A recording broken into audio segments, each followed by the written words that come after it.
My name is Etta Collins, and at 62 years old, I never imagined reading those words from my only daughter, Sophia. Don't come to my wedding, you're no longer my family. The message arrived on a rainy Tuesday morning, each word slicing deeper than the last. After 35 years of birthday cakes, midnight fevers, and countless dreams shared, I was suddenly nobody. I replied with one word, understood. Then I picked up my phone and dialed a number that would change everything. Before I continue my story, if you're watching this, please let me know where you're tuning in from and subscribe to hear what happened next. Life has a way of surprising you when you least expect it. I became a single mother when Sophia was just 8 years old. My husband Thomas died suddenly of a heart attack, leaving us both adrift in grief. Those early days were the hardest, watching my little girl try to understand why her daddy wasn't coming home. We learned to navigate our grief together. At night, I'd hold her as she cried, and during the day she'd bring me dandelions when she saw the sadness creep into my eyes. Our bond grew from that shared pain, creating something unbreakable, or so I thought. I worked 2 jobs to keep our little house and put food on the table. During the day, I worked as an administrative assistant at the local high school, and evenings I waitressed at Gino's Italian restaurant. My mother would watch Sophia until I got home, usually well after her bedtime. But no matter how late, I'd always find her waiting up, determined to tell me about her day. "Mummy, I got a gold star in spelling today," she'd announce proudly, eyes fighting to stay open. We had our special traditions. Sunday mornings were sacred. Pancake breakfasts, shaped like animals, followed by trips to the public library where Sophia would check out stacks of books I could barely carry. Every August, before school started, we'd have our adventure day, where Sophia got to plan our entire outing from breakfast to dinner. When she was 12, she chose a museum and art gallery trip. I remember her standing in front of a massive abstract painting, her head tilted thoughtfully. "What do you see, sweetheart?" I asked. "I see a woman dancing," she replied with such certainty that I looked again, and suddenly I could see it too. As Sophia entered her teenage years, I braced myself for rebellion, but it never really came. She was studious and kind, though she had her moments of adolescent moodiness. We still talked every night before bed, sharing the details of our days. She'd tell me about school drama and her dreams of becoming a writer. I'd listen, offering advice when asked, but mostly just being there. Her junior year of high school, Sophia set her heart on attending Northwestern University. The price tag made my stomach drop, but I never let her see my worry. Instead, I picked up weekend shifts at the restaurant and started a college fund savings account. I cut back on everything I could. No new clothes, brewing coffee at home instead of buying it, clipping coupons until my fingers hurt. When she got the acceptance letter, her scream of joy made every sacrifice worthwhile. We danced around the kitchen, laughing and crying. "You did it, baby girl," I kept saying. "We did it, Mom," she corrected, hugging me tight. "I couldn't have done it without you." That night, after she went to bed, I sat at our kitchen table and cried, partly from pride, partly from fear of the coming distance, and partly from the knowledge that I'd somehow managed to give her what I never had opportunities. During her college years, we maintained our close relationship through weekly Sunday calls. I'd wake up early to make pancakes, keeping our tradition alive, even with the distance between us. She'd call at exactly 10 a.m., and we'd talk for hours about her classes, new friends, and the beautiful campus. I visited whenever I could afford it, saving every extra penny for train tickets to Chicago. During those visits, she'd proudly show me around her campus, introducing me to her professors and friends. I treasured those moments, watching my shy little girl blossoming into a confident young woman. When graduation day finally arrived, I sat in the audience fighting back tears as Sophia walked across the stage. With her journalism degree in hand and the world at her feet, She smiled and waved, finding me instantly in the crowd. In that moment, I felt a sense of completion. I had done my job. My daughter was educated, independent, and ready for her future. That night, she hugged me and whispered, "Everything I am is because of you, Mum." I had no idea then how quickly things would change. After graduation, Sophia accepted a position at a prestigious magazine in New York. I helped her pack, hiding my sadness behind excited chatter about her new adventure. "New York City," I exclaimed carefully, wrapping her framed degree in bubble wrap. "My daughter, the big city journalist." She laughed, her eyes bright with anticipation. "You'll visit all the time, right, Mum?" Try and stop me. I promised, though we both knew my budget would limit those visits. The first 6 months, our connection remained strong. We video called twice a week, and she'd send me articles she was working on for feedback, just like when she was in high school. Then she met James. James Wellington came from old money. Very old money. His family owned several publishing companies and had a summer home in the Hamptons. Sophia mentioned him casually at first, just another editor she was working with. But soon his name peppered every conversation. "James took me to this amazing restaurant last night," she'd say, or "James thinks I should pitch my article to the senior editor." I was happy she'd found someone who appreciated her talent, though a small part of me felt uneasy about how quickly he became the authority on her career. 3 months after they started dating, Sophia invited me to New York to meet him. I spent weeks preparing, buying a new dress I couldn't afford, practicing sophisticated small talk, researching New York's culture so I wouldn't seem provincial. The restaurant James chose was intimidating, the kind with more forks than courses and where the menu had no prices. James and his parents were already seated when we arrived. The Wellingtons were immaculately dressed and coiffed, looking like they'd stepped out of a luxury magazine.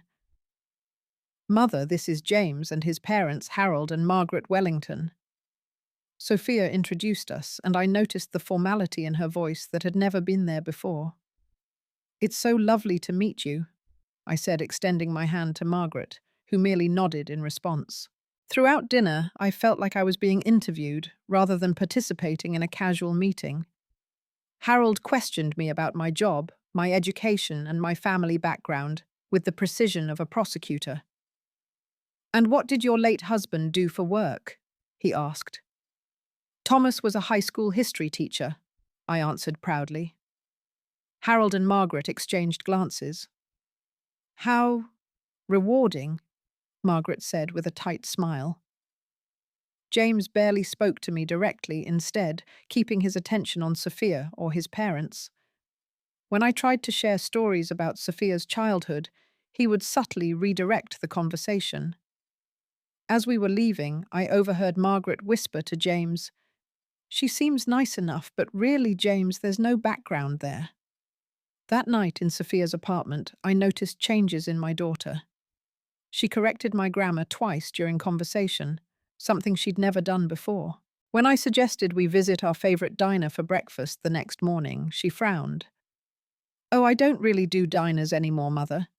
There's a brunch place James recommends." Mother, not Mum. The shift was subtle but significant. Over the next few months, I watched my daughter transform through our video calls. Her wardrobe became more expensive. Her hair styled differently. Her speech patterns altered to match James's crisp pronunciation. When I asked about her writing, she seemed evasive. "I'm taking a break from the personal essays," she explained. "James thinks I should focus on more commercially viable topics." Our Sunday calls became less frequent. First, they moved to every other week, then once a month. Sophia always had a reason. She was busy with work, she was at the Wellingtons' country house, she had a charity event with James. When I did visit New York again 6 months later, Sophia suggested we meet at a cafe rather than staying at her apartment. As we sat across from each other, I barely recognized my daughter in this polished, reserved young woman who kept checking her phone. Is everything okay between us, sweetie? I finally asked. Of course, she answered quickly, too quickly. I'm just busy. Grown up. You understand? The holidays that year were painful. Sophia came home for Christmas, but spent most of her time on the phone with James or answering work emails. When I served our traditional Christmas Eve lasagna, a recipe passed down from Thomas's Italian grandmother, she picked at it. I'm mostly doing clean eating now, she explained, and proceeded to lecture me about processed foods and carbohydrates. On Christmas morning, as we exchanged gifts, I gave her a handmade scrapbook documenting her first year in New York, filled with photos she'd sent me and her published articles. This is very creative, she said, setting it aside quickly. Her gift to me was an expensive designer scarf that didn't suit my style at all. That evening, James called, and Sophia's entire demeanor changed. She lit up laughing at his jokes and speaking in that new, polished voice. When she hung up, she turned to me with excitement. James is coming tomorrow, she announced. And I have news. The next day, James arrived in a sleek sports car, bringing with him an air of sophistication that made my modest home seem shabby. After an awkward dinner where he barely touched my food, they shared their news. We're engaged, Sophia announced, extending her hand to display a diamond ring that must have cost more than my annual salary. It's been a whirlwind romance, James added smoothly, but when you know, you know. I forced a smile, hugging my daughter and shaking James's hand. Inside, my heart was breaking. Not because she was getting married, but because I could see her slipping away from me, becoming someone I didn't recognize. I'm happy for you, sweetheart, I said, and I meant it. But I was also terrified of losing her completely. As soon as they announced their engagement, I eagerly offered to help with wedding planning. I had always imagined this moment, mother and daughter poring over bridal magazines, visiting venues, tasting cakes together. Oh, that's sweet, mother, but Margaret has it handled, Sophia said dismissively. She's very connected in New York society and knows all the best vendors. The rejection stung, but I tried to stay positive. Well, maybe I could help with the invitations, or your dress shopping. Sophia's expression tightened. Margaret has already arranged appointments at Kleinfeld and Vera Wang, and the invitations are being custom designed by a calligrapher who did Chelsea Clinton's wedding. Every suggestion I made was politely but firmly rejected. I wasn't needed. Worse, I felt unwanted. Over the following weeks, I watched from afar as wedding planning proceeded without me. Sophia's social media, filled with photos of venue visits and cake tastings, always with Margaret by her side, never me. In each picture, my daughter looked beautiful, but somehow different, as if she'd been remolded into someone else's idea of perfection. When I called to check in, our conversations were brief and superficial. How are you feeling about everything, honey? I'd ask. Busy, but good. Margaret found the perfect florist. She'd respond before changing the subject or finding a reason to end the call. 3 months after the engagement, I decided to surprise Sophia with a visit to New York. I'd saved up for months, picking up extra shifts and cutting back on expenses. I thought if we could just spend some time together, I might reconnect with the daughter I knew was still in there somewhere. I arrived at her apartment building on a Friday evening with a small suitcase and a heart full of hope. When she opened the door, her shock was evident. Mum, what are you doing here? Surprise, I said weakly, already sensing my mistake. I thought maybe we could spend some quality time together this weekend. Behind her, I could see James sitting at the dining table, his expression cool. The apartment was in disarray with clothing laid out on the sofa. This really isn't a good time, Sophia said, not inviting me in. We're leaving for the Hamptons in an hour for a wedding shower Margaret is throwing us. Oh, I said, feeling foolish. I should have called first. Yes, you should have, James called from inside. Sophia stepped into the hallway, partially closing the door behind her. Look, I appreciate that you came all this way, but you can't just show up without warning. We have plans a schedule. I'm sorry, I said. I just miss you, Sophia. I feel like I'm losing you. Her expression hardened. I'm getting married, Mother. Of course things are changing. But honestly, the way you're acting isn't helping. You're being clingy. Clingy, I repeated, hurt building in my chest. Yes, and frankly a bit embarrassing, she continued, lowering her voice. The last time you were around James's family, you told that story about me throwing up at Disney World and kept calling the appetizers finger foods. Margaret mentioned it later. The criticism hit me like a physical blow. I was just trying to be myself. Well, maybe yourself doesn't fit in my life anymore. She snapped, then immediately looked regretful. I didn't mean it like that. I'm just stressed with wedding planning. Of course, I said numbly. I'll get a hotel for tonight and fly home tomorrow. That's probably best, she agreed, relief evident in her voice. I'll call you next week, okay? But she didn't call the next week or the week after. When I finally reached her almost a month later, I tried to have an honest conversation about what was happening between us. Sophia, I feel like something fundamental has changed in our relationship. Can we talk about it? There was a long pause before she responded. I've been doing a lot of thinking, Mum. And the truth is, I've outgrown our relationship as it was. I need space to become my own person, without your expectations weighing me down. My expectations? I asked, confused. Sweetheart, I've only ever wanted you to be happy. Happy on your terms, she countered. You always wanted me to be this small-town girl who was just like you. But I want more than that. James and his family understand ambition in a way you never have. The conversation devolved from there with old hurts and resentments bubbling to the surface. She accused me of stifling her, of being jealous of her success, of not supporting her relationship with James. None of it was true, but I couldn't seem to make her hear me. I think we need some time apart, she finally said. I need to focus on my future without being dragged back into the past.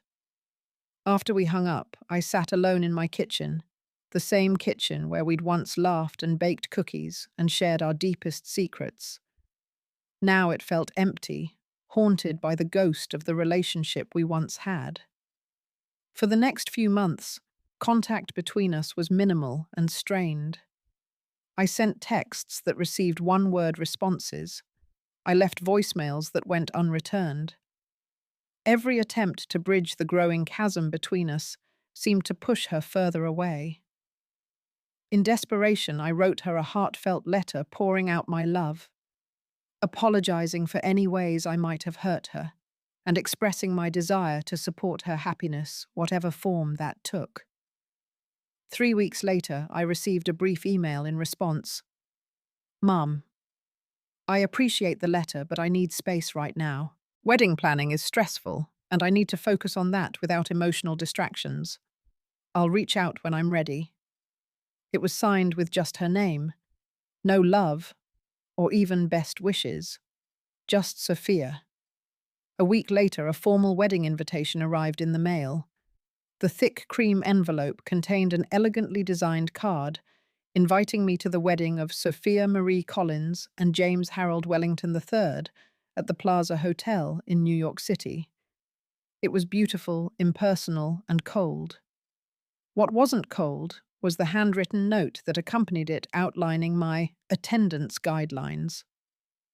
1. I was to sit in the back row of the ceremony, not the front where family typically sat. 2. I should not approach the wedding party during photographs. 3. I was not to give a toast or speech during the reception. 4.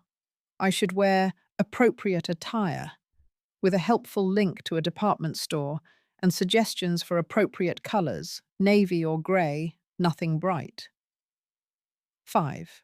If asked about Sophia's father, I should simply say he passed away with no emotional stories. 6. I should not mention Sophia's childhood or our life before New York. 7. I would be seated at a table with distant cousins, not at the family table. I read the list multiple times, each point a knife twist in my heart. This wasn't my daughter speaking, not the girl who once climbed into my bed during thunderstorms or who wrote me poems on Mother's Day. This was someone else entirely. Despite the humiliation, I decided I would comply. If these were the terms for being part of her special day, I would accept them. I went shopping and found a modest navy dress that fit the requirements. I practiced talking about neutral subjects that wouldn't offend the Wellingtons. I even rehearsed a bland, sanitized version of my life story to share with table mates. Then 2 weeks before the wedding, I was scrolling through Instagram when I saw it. A photo posted by Margaret Wellington. It showed her and Sophia at a bridal salon, both teary-eyed as Sophia stood on a pedestal in a magnificent wedding gown. The caption read, "Such a special mother-daughter moment finding the perfect dress for our girl." Our girl. Something broke inside me then. This wasn't just about Sophia growing up or moving on. This was about her replacing me, erasing our history, rewriting her story with the Wellingtons as the main characters. In a moment of hurt and desperation, I called her. When she answered, sounding irritated at the interruption, I asked the question that had been haunting me. "Sophia, are you sure this wedding is what you truly want? Or is it what James and his family want for you?" The silence on the other end was deafening. "How dare you?" she finally said, her voice cold. "How dare you question my choices? This is exactly why I've been keeping my distance. You can't stand that I've found success and happiness beyond the small life you settled for." "That's not true," I protested. "I just want to make sure—" "I'm done with this conversation," she cut me off. "And honestly, I'm done pretending that we still have a relationship worth saving." The next morning, I woke to the message that would change everything. "Don't come to my wedding, you're no longer my family. I've moved on, and it's time you did too. The Wellingtons are my family now. They support my ambitions instead of questioning them. Please respect my decision and stay away from me and my new life." I stared at those words until they blurred through my tears. Then, with trembling fingers, I typed my response, "Understood." What else could I say? How could I fight for someone who no longer wanted to be found? The moments after reading Sophia's message were a blur of pain. I remember sliding to the kitchen floor, my phone still clutched in my hand, sobs racking my body until I could barely breathe. This was a different kind of grief than when Thomas died. Not a sudden severing, but a slow, deliberate cutting away of ties until nothing remained. After hours of crying, I found myself reaching for my phone again. Not to call Sophia, I would respect her wishes no matter how much they hurt, but to call someone else. With shaking fingers, I dialed a number I hadn't used in years. "Grace Hoffman speaking." Grace had been my friend since college, one of the few who stayed close after Thomas died. She was also a family therapist who specialized in parent-child relationships. We'd drifted apart in recent years as life pulled us in different directions, but hearing her voice now felt like finding an anchor in a storm. "Grace," I managed to say before dissolving into tears again.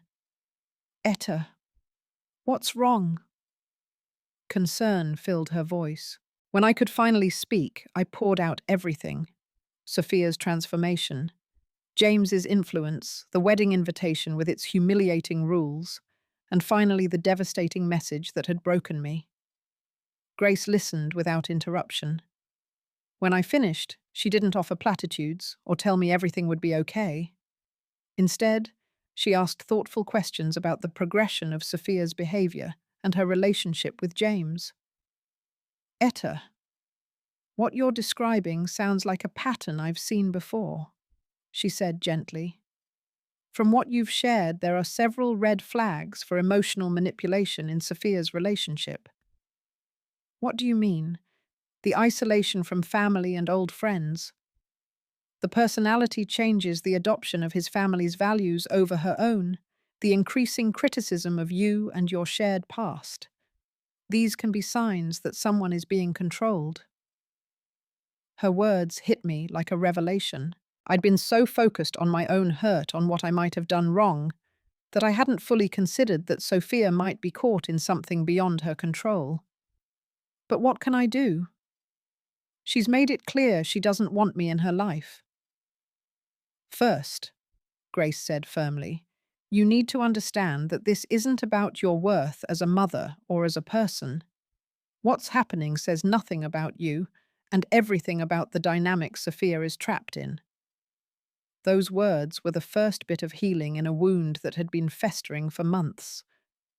Second, she continued, you need to educate yourself. I'm going to email you some resources about family estrangement and emotional manipulation in relationships. Knowledge is power, Etta. Over the next few days, I immersed myself in research. I read books, articles, and forum posts from other estranged parents.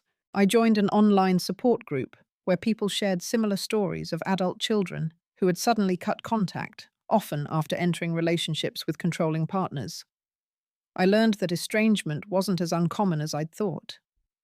Many parents were navigating this painful territory, trying to balance respecting their adult children's autonomy with concern for their well-being. One evening, as I was scrolling through the support forum, I saw a post that stopped me cold. My daughter's husband isolated her from everyone who loved her. By the time she realized what was happening, she felt too ashamed to reach out for help. It took 3 years before she found the courage to leave. When she did, she told me she'd wanted to call 1,000 times, but couldn't face admitting she'd made a mistake. The post could have been written about my future self, waiting for a call that might never come. But it gave me something I desperately needed: hope. With Grace's guidance, I began to understand that the best thing I could do was to respect Sophia's boundaries while leaving the door open for reconciliation. I needed to stand firm in my own worth while giving her space to find her way back, if she chose to. 1 week after Sophia's message, I sent her a short email. Dear Sophia, I want you to know that I respect your decision, painful as it is for me. I won't attend your wedding or contact you again unless you reach out first. But I also want you to know that my door will always be open to you. There is nothing, absolutely nothing, that could ever make me stop loving you or being your mother. Whatever happens, whatever choices you make, you will always have a home with me if you need it. I wish you happiness and love in your new life. Mum. After sending it, I did something I never expected. I packed a small suitcase and booked a trip to the coast for the weekend of Sophia's wedding, not to crash her ceremony or make a scene, but to begin my own journey of healing. As I made these plans, I also carefully selected a wedding gift, not the expensive kitchen appliance from their registry, but something more meaningful. It was a small wooden box, hand-carved by a local artisan. Inside, I placed a letter expressing my unconditional love, and 3 items: a photo of Sophia as a little girl flying a kite at the beach, her tiny face lit with joy, the first story she ever wrote carefully preserved in a plastic sleeve, and a small heart-shaped stone she had given me on Mother's Day when she was 9, saying it was a piece of my heart you can keep forever. I had the package delivered to her apartment with a simple note: no matter what happens, these memories are part of who you are, and they are yours to keep. With all my love, always. Then I waited to see what the universe would send back. The day of Sophia's wedding dawned bright and clear on the Oregon coast 3,000 miles away from where my daughter would be saying her vows at the Plaza Hotel. I had chosen this destination deliberately. Thomas and I had honeymooned here, and I'd always dreamed of bringing Sophia someday. Now I was here alone, embarking on what felt like a pilgrimage to my past, and hopefully toward a new future. My oceanfront room had a small balcony overlooking the Pacific. I sat there that morning, coffee in hand, watching the sunrise paint the water gold and pink. For the first time in months, I felt a curious sense of peace. "I'm still her mother," I whispered to the waves. "No matter what happens today, that will never change." Instead of dwelling on what I was missing in New York, I decided to fill the day with experiences. I walked the beach at low tide collecting shells and sea glass. I signed up for a whale watching tour on a whim, something I'd never have done in my previous life, where every decision revolved around practicality and responsibility. On the boat, I met a group of women in their 60s, all friends since college, who took an annual trip together. When they learned I was traveling alone, they immediately adopted me into their circle. "First solo adventure?" asked Janet, a silver-haired woman with laugh lines around her eyes. "First everything in a long time," I admitted. "My life has been upended recently." "Those are often the best beginning," said another woman named Diane. "My divorce at 50 was the worst thing I thought could happen. Turned out to be the doorway to the best years of my life." As we watched grey whales breach in the distance, these women shared their stories of reinvention. After loss, after divorce, after children left home, or relationships changed.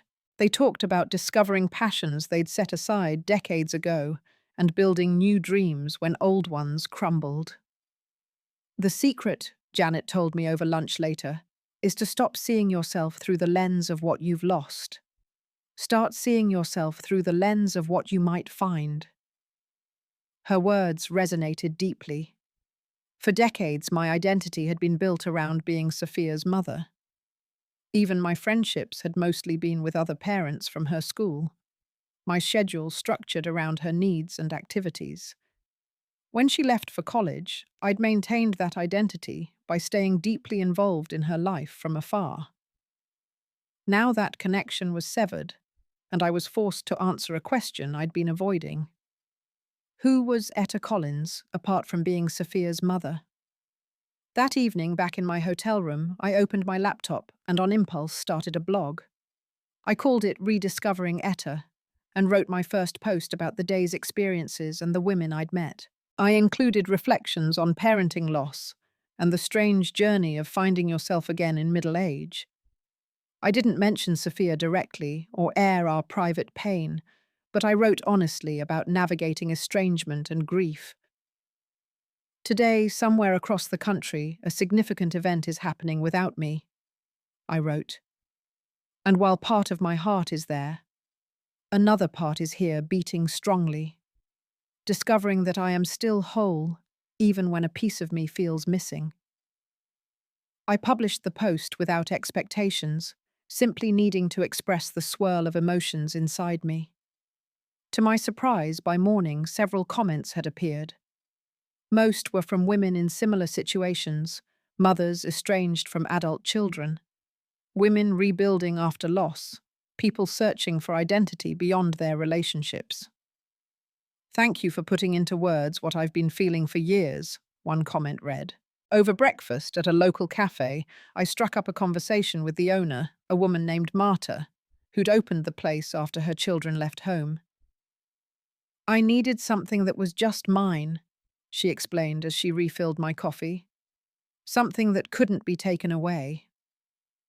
When I mentioned my fledgling blog, she invited me to a community writers group that met weekly in her cafe after closing time.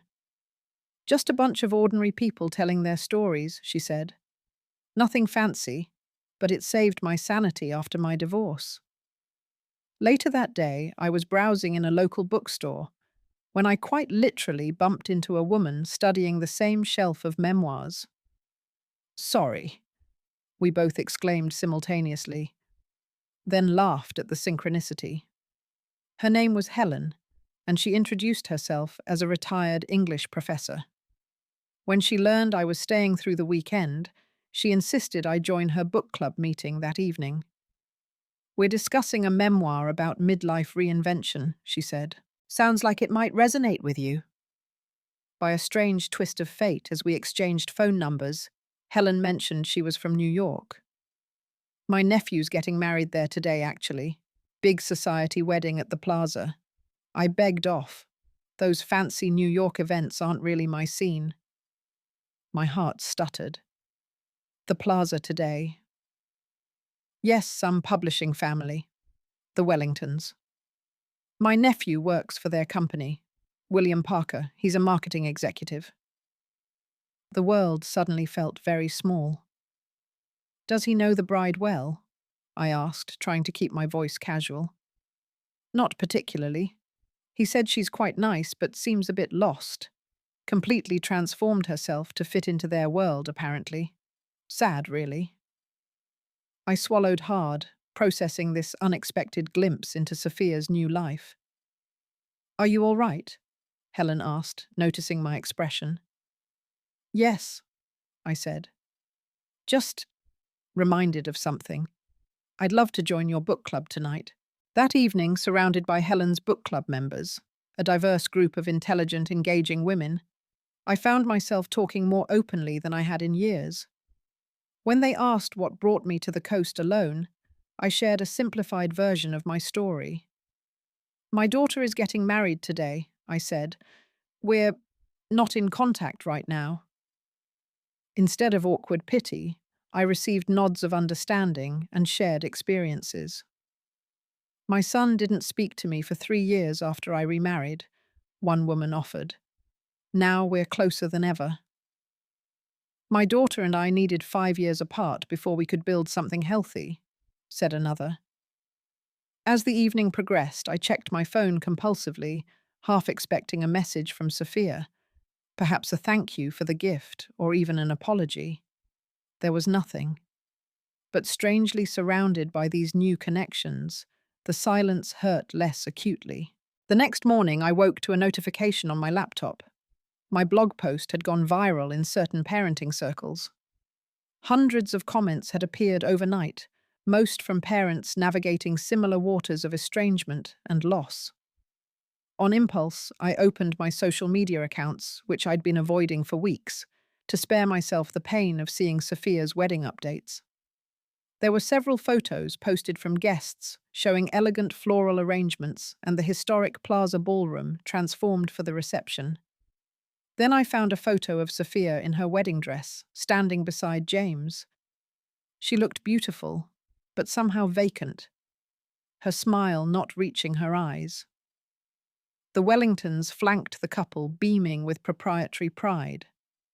In the background, I noticed several empty chairs at what appeared to be the family table. I also spotted a familiar face, William Parker Helen's nephew.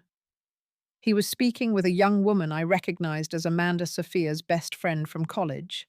I was surprised to see her there. As Sophia had mentioned, they'd drifted apart after James came into the picture.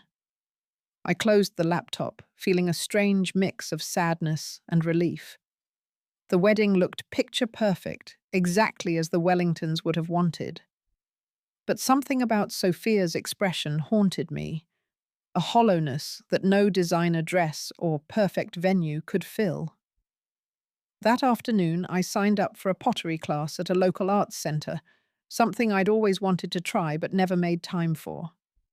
As I shaped wet clay with inexperienced hands, making a lopsided but earnest bowl, I thought about how we mold ourselves and our relationships, sometimes pressing too hard, sometimes not firmly enough. The instructor, noticing my distraction, gently guided my hands. "Don't focus on making it perfect," she advised. "Focus on making it authentic."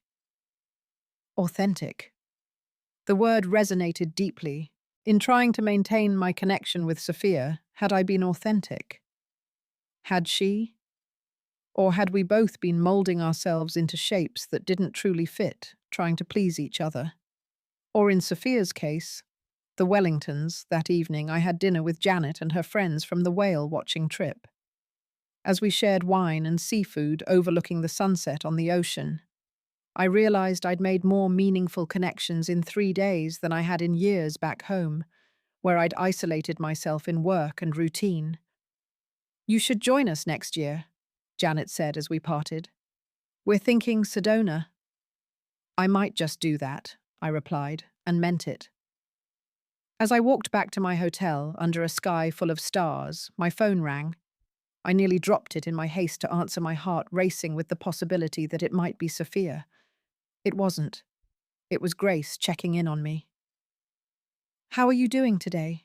she asked gently.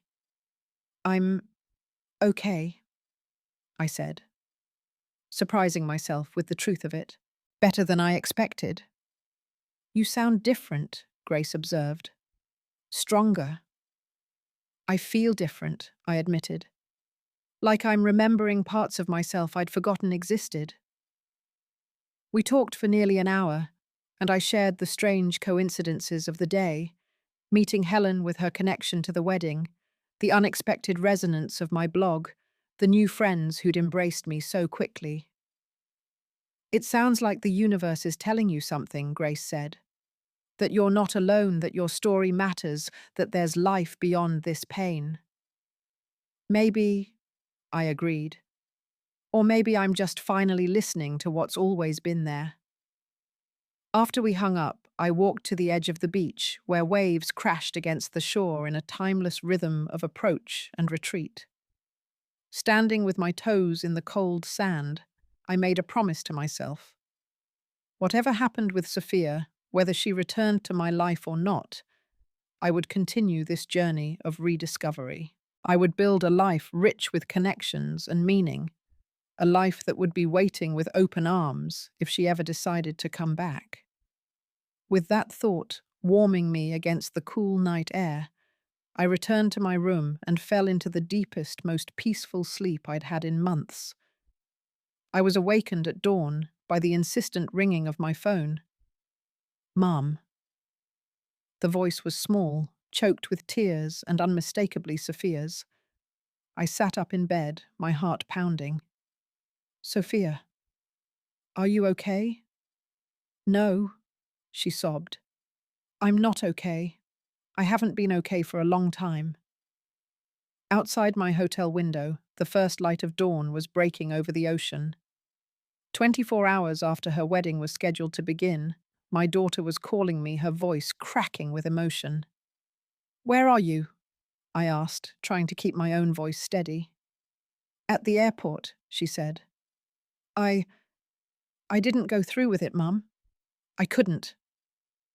I closed my eyes, absorbing this information. "What happened, sweetheart?" There was a long pause filled with muffled sobs. When she spoke again, her words tumbled out in a rush. "Your gift arrived the morning of the wedding.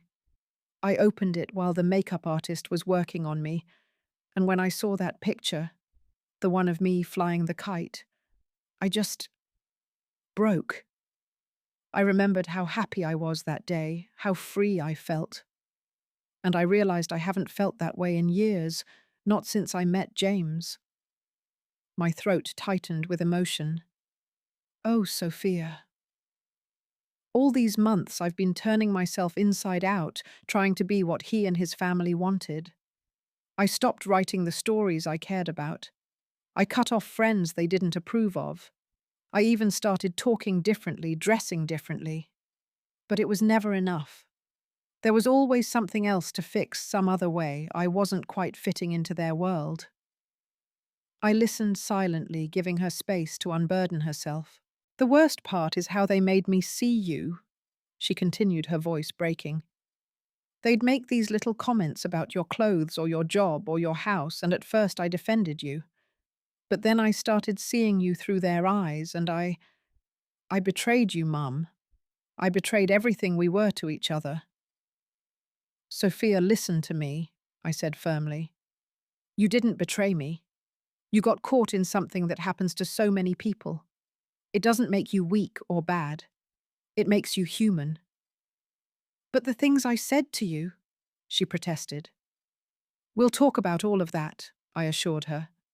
But right now, I just want to know that you're safe. What happened after you got my gift?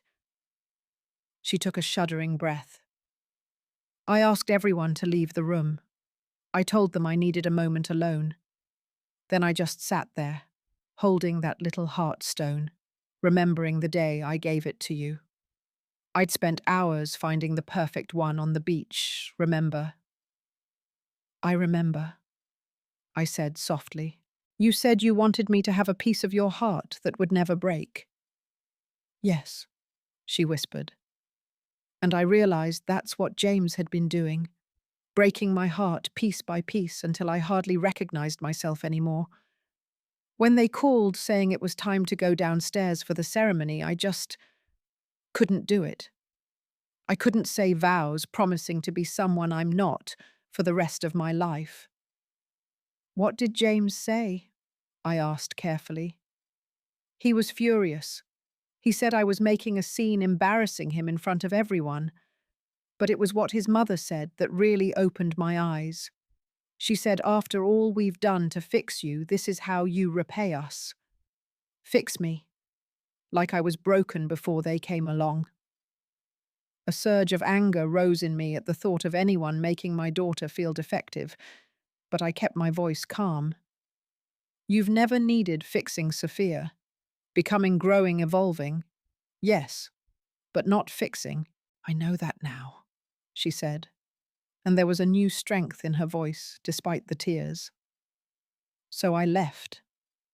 I walked out of the plaza in my wedding dress with nothing but my purse.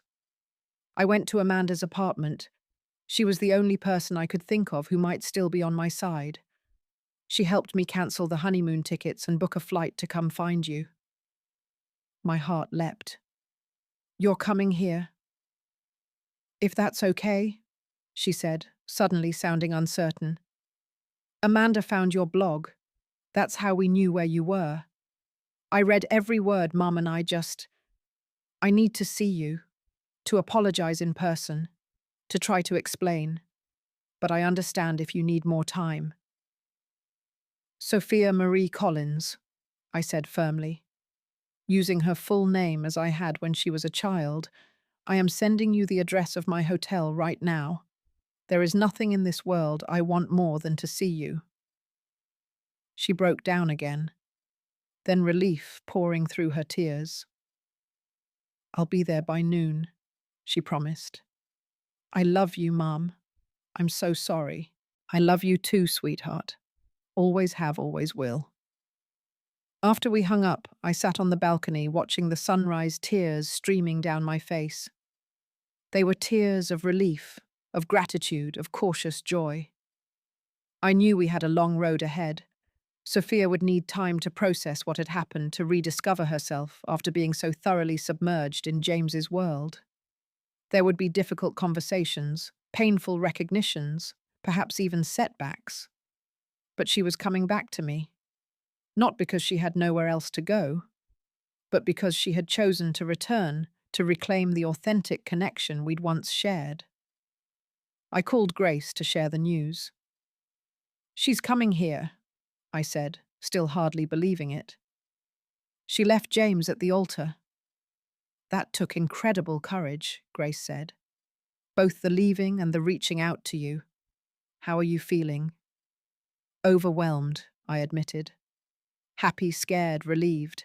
Everything at once. That's normal, Grace assured me. Listen, Etta, this is just the beginning of a healing process. Be patient with her and with yourself. There will be hard moments ahead. I know, I said, but we'll face them together. When Sophia arrived at my hotel, I hardly recognized the young woman standing uncertainly in the lobby. She was pale, her eyes red-rimmed from crying, dressed in borrowed clothes that hung loosely on her frame. Gone was the polished, perfect facade she'd cultivated for the Wellingtons. Here was my daughter, vulnerable and real. We stood looking at each other for a long moment before she dropped her small bag and ran into my arms. both of us sobbing as we held each other tight. I'm sorry, I'm so sorry, she kept saying into my shoulder. Shh, I soothed, stroking her hair like I had when she was small. You're here now. We're together. That's what matters.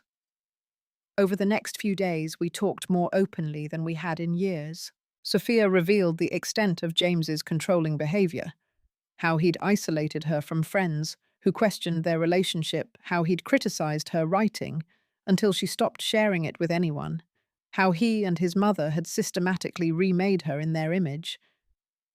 I kept thinking if I just tried harder, became more what they wanted, then I'd finally feel like I belonged, she explained as we walked along the beach. But the goalposts kept moving. That's how control works, I said gently. It's never about what you do or don't do. It's about maintaining power. She nodded, kicking at the sand. The worst part was how they made me see you, like you were somehow lesser because you didn't have their money or connections. But you gave me something they never could, Mum. You gave me unconditional love. We extended our stay at the coast by another week, giving Sophia space away from New York to begin her healing. I introduced her to the women I'd met, Janet and her friends Helen and the book club Marta from the cafe. Each embraced her with warmth and without judgment, offering different perspectives on rebuilding after difficult endings. Your mother's blog has helped so many women, Helen told Sophia during a dinner at her home. She's created a community for people who felt alone in their pain. Sophia looked at me with new eyes that night. I'm so proud of you, Mum, she said.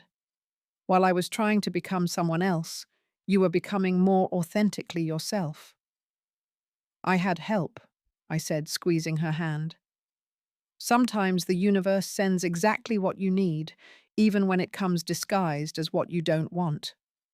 When we returned home, we committed to family therapy with Grace working through the layers of hurt and misunderstanding that had accumulated between us. It wasn't always easy. There were sessions where old wounds reopened, where difficult truths had to be faced on both sides. I did sometimes wish you were more ambitious, Sophia admitted during one particularly raw session. I didn't always understand the choices you made staying in our small town, working jobs that didn't challenge you intellectually. And I didn't always give you credit for wanting something different, I acknowledged. I sometimes took your desire for more as a rejection of what we had rather than an expansion of it. Slowly, through these honest conversations, we rebuilt our relationship on a foundation of mutual respect and understanding. This time, however, it was built with clear boundaries and a recognition of our separate identities. In the months that followed, Sophia moved back to our hometown, temporarily renting a small apartment downtown. She started writing again, not glossy magazine pieces about trends and celebrities, but thoughtful essays about authentic living and the courage to choose one's own path. Several were published in respected journals, earning her recognition for her voice rather than her connection to the Wellington publishing empire. I continued my blog, which had grown into a supportive community for parents navigating estrangement and reconciliation. Grace suggested I train as a peer counselor for others going through similar experiences, and at 63 I returned to school part-time to study psychology. 6 months after what we now called the wedding that wasn't, Sophia received a series of apologetic texts from James asking if they could talk. She showed me the messages, her expression troubled. "What do you think I should do?" she asked. "What do you want to do?" I countered. She thought for a long moment. A year ago, I would have jumped at the chance to please him. Now, I don't think there's anything left to say. I'm not angry anymore, just finished. Her response filled me with quiet pride. Not because she was rejecting him, but because she was making a choice based on her own needs and feelings, not someone else's expectations. She composed a brief, kind response. "James, I wish you well. But I've moved on and am building a life that's truly mine. I hope you find what you're looking for. Goodbye. After she sent it, we took a long walk through the park where she had played as a child. Do you ever wonder if you'll get married someday? I asked casually. She smiled a genuine smile that reached her eyes. Maybe, but not until I've figured out who Sophia really is on her own terms. And not to someone who wants to change me, only to someone who sees me clearly and loves what they see. A year after our reconciliation, Sophia met Daniel, a kind, thoughtful English professor, who read her essays and saw the person behind the words. Their relationship developed slowly, built on mutual respect and genuine appreciation for each other's minds and hearts. When he proposed 2 years later, there was no massive diamond, no grand gesture. Instead, there was a simple question asked on an ordinary Tuesday evening as they cooked dinner together. I love who you are. Would you consider building a life with me? This time, when Sophia called to share her news, there was no tension, no distance between us. She asked if I would help her plan a small, meaningful wedding that reflected who she really was. And this time, when she walked down the aisle in a simple dress she'd chosen herself, I was right beside her, my heart full of gratitude for the journey that had brought us here, to this authentic, imperfect, beautiful relationship that had been tested and ultimately strengthened by fire. Have you ever had to rebuild a relationship that seemed beyond repair? I'd love to hear your stories in the comments below. If my journey with Sophia resonated with you, please subscribe and share this video with someone who might need to hear that estrangement doesn't have to be the end of the story. Remember that sometimes the deepest wounds, when properly healed, can become the strongest parts of us. Thank you for listening, and may you find peace and authenticity in all your relationships.